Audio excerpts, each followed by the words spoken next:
इस कहानी की शुरुआत में यह दिखाया जाता है कि एक डिटेक्टिव जिसका नाम समरसेट है और यह अगले 6 दिनों में रिटायर होने वाला है। ये एक केस की इन्वेस्टिगेशन करता है। तभी इस शहर में एक और डिटेक्टिव आता है जिसका नाम होता है मिल्स और वो इसको ज्वाइन करता है। अब इनके सामने एक मर्डर केस आता है और जब ये उस जगह पर जाते हैं जहां पर वो डेड बॉडी होती है तो वो देखते हैं कि वो एक बहुत ही मोटा आदमी होता है और उसका मुंह एक खाने के बाल के अंदर होता है जिसमें अभी भी खाना होता है और इस आदमी के हाथ और पैर दोनों ही बंधे होते हैं। इन लोगों को समझ नहीं आता कि ये सब क्या है।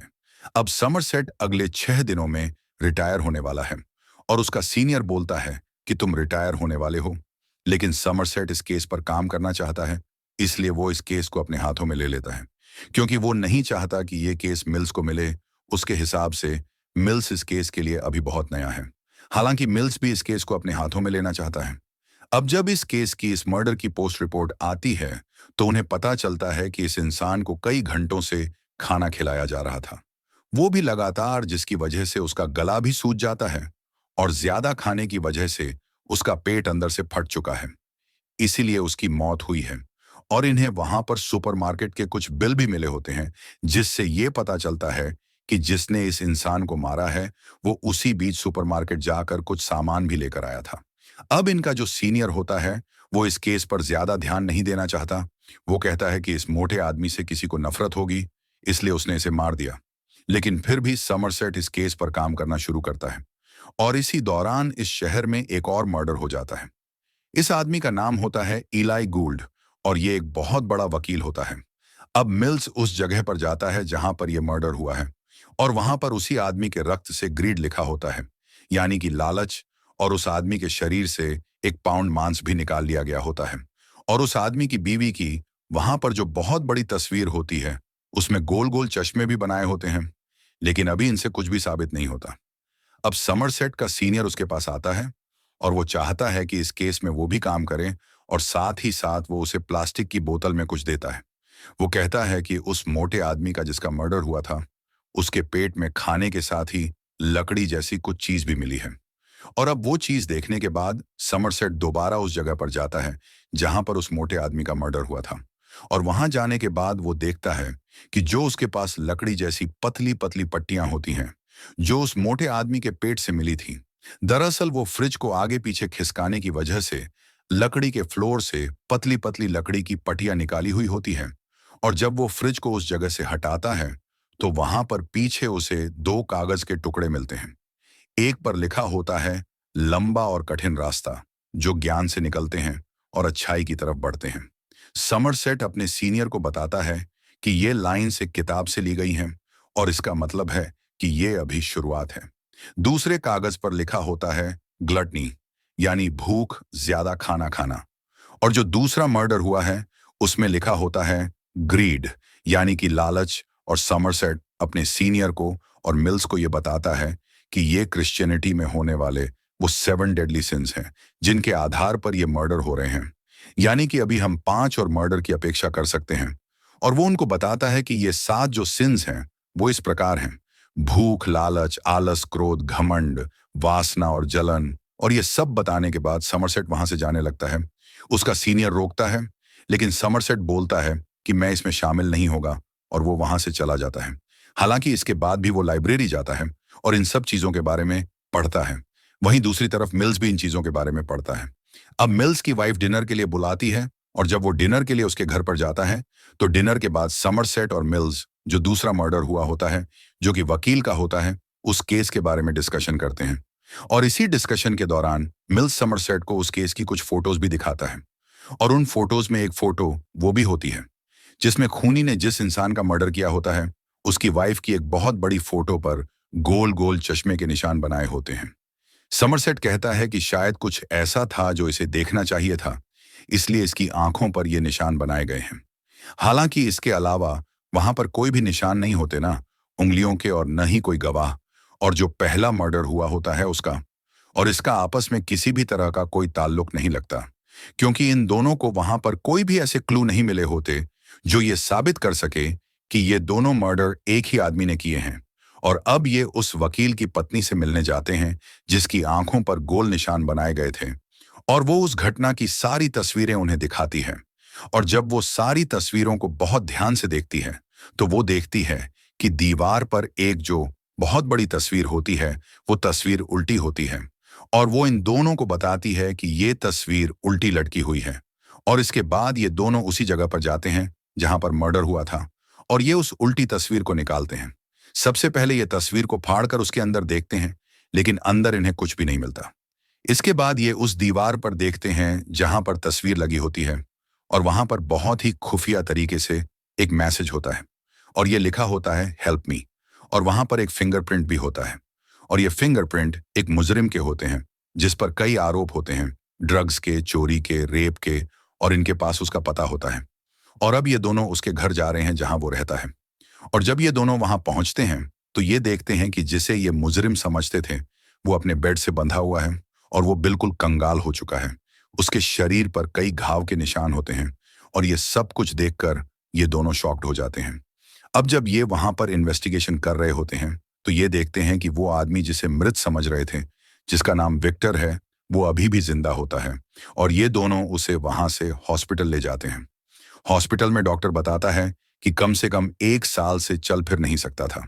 इसकी बॉडी में एंटीबायोटिक और ड्रग्स की मात्रा पाई गई है। समरसेट पूछता है, क्या उसने कुछ बताने की कोशिश की? डॉक्टर उसे बताता है कि उसने अपनी जीभ बहुत पहले ही काट ली थी, और जितना दर्द और जितना सदमा इसने अपनी जिंदगी में देखा है, शायद ही किसी और ने देखा हो। और अगर तुमने उससे कुछ पूछा, तो वो सदमे से, दर्द से, अपनी यादों से वैसे ही मर जाएगा। अब यहां पर इनके पास गवाह तो है जो इस पूरे केस को सुलझा सकता है, लेकिन वो बोल नहीं सकता, और ये अपने आप में बहुत लाचार महसूस कर रहे होते हैं। समरसेट इस बात से बहुत परेशान होता है। तभी रात को मिल्स की वाइफ का उसे कॉल आता है, और वो कहती है कि मैं तुमसे मिलना चाहती हूँ। और अगले दिन समरसेट मिल्स की वाइफ से मिलना चाहता है। मिल्स की वाइफ उसे बताती है कि मैं मां बनने वाली हूं, लेकिन ये बात मिल्स को नहीं पता। लेकिन मैं अपने बच्चे को ऐसे माहौल में जन्म नहीं देना चाहती जहां पर जुर्म क्राइम इतना ज्यादा है। दरअसल जिस शहर में ये रहते हैं, वहां पर क्राइम रेट बहुत ज्यादा होता है। समरसेट बोलता है कि मैं तुम्हारी बातों को समझ सकता हूं, ये बहुत पुरानी बात है। मैं एक लड़की से बहुत प्यार करता था, और हम दोनों हस्बैंड वाइफ की तरह थे, और वो प्रेग्नेंट हो गई। लेकिन मैं नहीं चाहता था कि मेरा बच्चा इस दुनिया में, इस माहौल में आए, और इसलिए मैंने उसे अबॉर्शन करने के लिए कहा, और उसने अबॉर्शन करवा दिया। मैं जानता हूं कि मेरा फैसला सही था, मुझे इस बात पर कोई पछतावा नहीं। लेकिन कोई भी एक दिन ऐसा नहीं चाहता जब मुझे ये एहसास नहीं होता कि मुझे अपना फैसला बदल देना चाहिए था। अगर तुम अबॉर्शन करवाना चाहती हो, तो ये बात मिल्स को कभी पता मत लगने देना। और अगर तुम इस बच्चे को इस दुनिया में लाना चाहती हो, तो उसे इतना लाड प्यार करना कि वो बिगड़ जाए। और वो ऐसा इसलिए कहता है क्योंकि इस शहर में जहां रहते हैं, वहां शरीफ लोगों की जिंदगी की कोई वैल्यू नहीं है। और इसके बाद मिल्स की वाइफ समरसेट को थैंक्स कहकर वहां से निकल जाती है। अगले दिन मिल्स और समरसेट मिलते हैं, और समरसेट मिल्स को ये नहीं बताता कि वो उसकी पत्नी से मिला था, या वो अब पिता बनने वाला है। ये दोनों केस के बारे में डिस्कशन करते हैं, और मिल्स बोलता है कि वो एक पागल है। समरसेट कहता है कि नहीं, वो पागल नहीं है, बल्कि वो बहुत डिसिप्लिन्ड है। वो हर काम टाइम पर और बहुत सोच समझ कर करता है। इसीलिए उसने अपने पहले कत्ल के दौरान हमारे लिए ये मैसेज छोड़ा था, रास्ता लंबा है, कठिन भी मुश्किलों से गुजर कर अच्छाई मिलती है। मिल्स कहता है कि उसके पास किसी लाइब्रेरी का कार्ड है जहां वो किताबें पढ़ता है। इसका मतलब ये नहीं कि वो संत है। ये सुनने के बाद समरसेट कुछ सोचता है, और बोलता है कि मेरे साथ चलो, और वो उसे अपने साथ ले जाता है, और उसे बताता है कि सरकार हर उस इंसान का रिकॉर्ड अपने पास रखती है जो बैन किताबों को पढ़ता है, जैसे बम बनाने की किताब, हथियार बनाने की किताब, या ये किताब जिसमें 7 सिंस यानी कि 7 पापों के ऊपर लिखा गया है। और ये किसी तरह ऐसी एक लिस्ट हासिल कर लेते हैं, और उस लिस्ट में एक आदमी का नाम होता है जिसने 7 सिंस और इसी तरह की कई किताबों को लाइब्रेरी से इशू करवाया होता है, और उन्हें पढ़ा होता है। और इस आदमी का नाम होता है जॉन डो। और ये दोनों उसका एड्रेस पाकर उसके घर पहुंच जाते हैं, लेकिन उसका घर बंद होता है। तभी कॉरिडोर में सामने एक आदमी आता है, उसके हाथ में कुछ सामान होता है, और ये दोनों जब उसे देखते हैं, तो वो थोड़ा सा आगे आता है, और अपनी गन निकालकर इन दोनों पर फायर करता है। ये दोनों बच जाते हैं, और वो वहां से भाग जाता है। और अब इन दोनों को यकीन हो जाता है कि ये वही आदमी है जिसकी इन्हें तलाश है। मिल्स उसका पीछा करता है, और एक जगह पहुंचकर जब उसे ढूंढ रहा होता है तो वो आदमी उस पर हमला कर देता है, जिससे मिल्स की गन उसके हाथ से छूट जाती है। और इसके बाद जॉन डो उसके सिर पर गन लगाता है, लेकिन वो उसे मारता नहीं है और वहां से चला जाता है। अब समरसेट भी वहां पर आ जाता है और इसके बाद ये दोनों उस आदमी के फ्लैट में जाते हैं और अंदर ही अपनी टीम को भी बुला लेते हैं और वहां पर इन्वेस्टिगेशन करना शुरू कर देते हैं। वहां पर इन्हें कई सबूत मिलते हैं। वहां पर इन्हें एक लेदर शॉप की स्लिप मिलती है और एक लड़की का फोटो भी मिलता है और साथ ही साथ वहां पर मिल्स का एक फोटो भी होता है जो उसने यानी कि जॉन डो ने खींचा होता है। मिल्स को याद आ जाता है कि जब ये केस की इन्वेस्टिगेशन कर रहे होते हैं तो वहां पर एक फोटोग्राफर आया था जिसने उसकी फोटो खींची होती है और मिल्स को उसकी शक्ल अभी भी याद होती है। और इसके बाद मिल्स उसका स्केच बनवाता है और अब इन्हें पता है कि जॉन डू कौन है।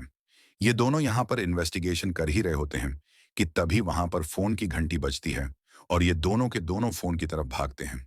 और जब ये फोन को रिसीव करते हैं तो दूसरी तरफ से जॉन की आवाज आती है। वो कहता है कि मैं तुम्हारी तारीफ करता हूं कि तुमने मेरे घर को, मेरे पते को ढूंढ लिया।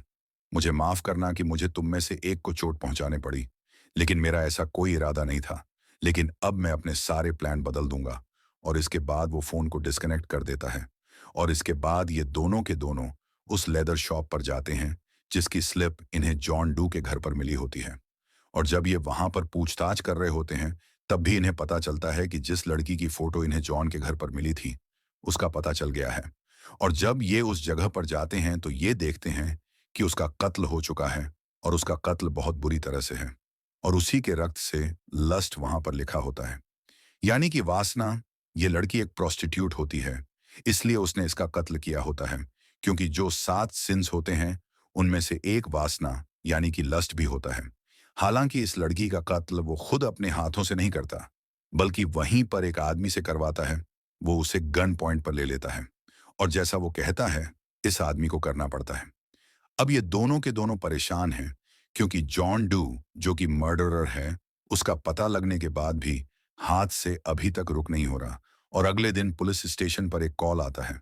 वो कहता है कि जो मैंने पहले किया था एक बार फिर किया है और ये जॉन का कॉल होता है। और मिल और समरसेट को पता चलता है कि एक मॉडल का कत्ल हो चुका है। और जब ये उस जगह जाते हैं तो ये देखते हैं कि उसका चेहरा पूरी तरह से बिगड़ा हुआ होता है और उसके एक हाथ में पिल्स होती है और दूसरे हाथ में मोबाइल। दरअसल जॉन ने उसे ऑप्शन दिया होता है, या तो वो फोन करके किसी को मदद के लिए बुलाए या फिर पिल्स खाकर वो अपनी जिंदगी का अंत कर दे। और वो पिल्स खाकर अपनी जिंदगी का अंत कर देती है क्योंकि वो जॉन के टॉर्चर को सह नहीं पा रही होती और इसीलिए वो पिल्स खाकर अपनी जिंदगी का अंत कर देती है। और उसी के रक्त से जॉन दीवार पर लिख देता है प्राइड। और अब तक वो 5 लोगों को मार चुका है। अब ये दोनों के दोनों वापस पुलिस स्टेशन आ जाते हैं और तभी वहां पर यह दिखाया जाता है कि जॉन डू भी वहां पर आ जाता है और उसके शरीर पर, उसके हाथों पर रक्त लगा होता है और वो अपने आप को इन दोनों के हवाले कर देता है। वो बोलता है कि मैं अपने वकील से बात करना चाहता हूं। और इसके बाद उसका वकील वहां पर आता है और उसका वकील जॉन और समरसेट को यह बताता है कि इसने 2 कत्ल और किए और उन दोनों लाशों के बारे में ये तुम दोनों को बताना चाहता है। और अगर तुमने उसकी बात नहीं मानी, अगर तुम उसके साथ नहीं गए तो वो अपने आप को पागल घोषित करेगा, जिससे वो कानून के चंगुल से छूट जाएगा।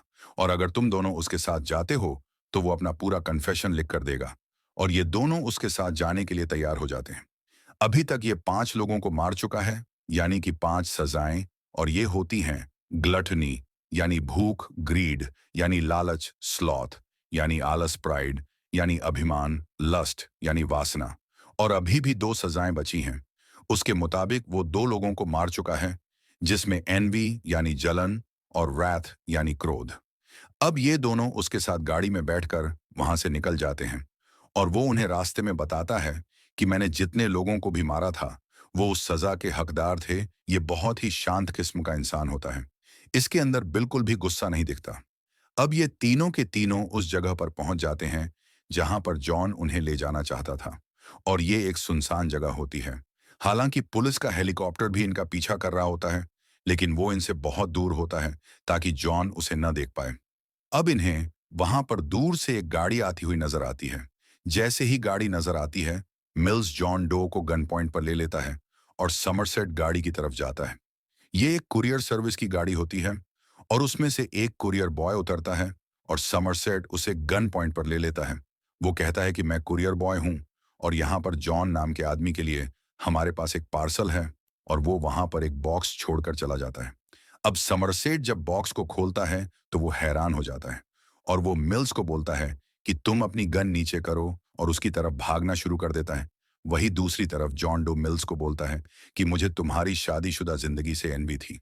मैं एनवी था, और इसलिए मैंने तुम्हारी बीवी को मार दिया, और उसका सिर उस बॉक्स में है। और वो उसे ये भी बताता है कि उसकी पत्नी मां बनने वाली थी। उसने अपने बच्चे की भी मांग की थी, लेकिन मैंने उसे मार दिया। मिल्स समरसेट से पूछता है, क्या ये सच है? उसमें क्या है? लेकिन वो उसको कुछ नहीं बताता, और उसकी खामोशी से वो समझ जाता है कि ये सच कह रहा है। वो उसे कहता है कि मेरा सिन, यानी कि एनवी था, जिसकी वजह से तुम्हारी पत्नी को मरना पड़ा, और अब तुम अपना बदला लो, यानी कि व्राथ, तुम अपना गुस्सा निकालो। समरसेट मिल्स को मना करता है। वो कहता है कि ऐसा मत करना। तुमने अगर किसी को मार दिया तो तुम्हें सजा होगी, और ये ऐसे ही चाहता है। अगर तुमने इसे मार दिया तो इसमें इसकी जीत है। लेकिन वो अपने आप को रोक नहीं पाता, क्योंकि उसने उसकी बीवी को मारा है, और मिल्स उसे गोली मार देता, और इस तरह से उसकी मौत हो जाती है, और जॉन डो अपने मकसद में कामयाब हो जाता है। क्योंकि सातवां जो पाप होता है वो होता है व्राथ, यानी कि गुस्सा। वो उसने मिल्स के जरिए अपने आप को सजा दिलवाने के लिए उसके अंदर एक्टिव किया होता है, और इस तरह से जॉन डो अपने मकसद में कामयाब हो जाता है। इसके बाद मिल्स को उसके साथ ही वहां से ले जाया जाता है, और समरसेट का सीनियर उससे पूछता है कि तुम अब कहाँ जाओगे, क्योंकि उसका रिटायरमेंट का वक्त आ गया है, और उसने कहा था कि मैं यहाँ से कहीं दूर चला जाऊंगा। लेकिन समरसेट बोलता है कि मैं यहीं आसपास रहूंगा। वो कहता है कि एक राइटर ने कहा था कि ये दुनिया बहुत अच्छी है, लेकिन इसके लिए जंग लड़ना भी बहुत जरूरी है, और मैं इसके दूसरे वाक्य से इत्तेफाक रखता हूँ। समरसेट के कहने का मतलब ये होता है कि वो इस शहर के आसपास ही रहेगा, भले ही वो अपनी नौकरी से रिटायरमेंट ले ले, लेकिन जुर्म के खिलाफ वो हमेशा खड़ा रहेगा। और इसी के साथ ये कहानी, ये फिल्म यहीं पर खत्म हो जाती है।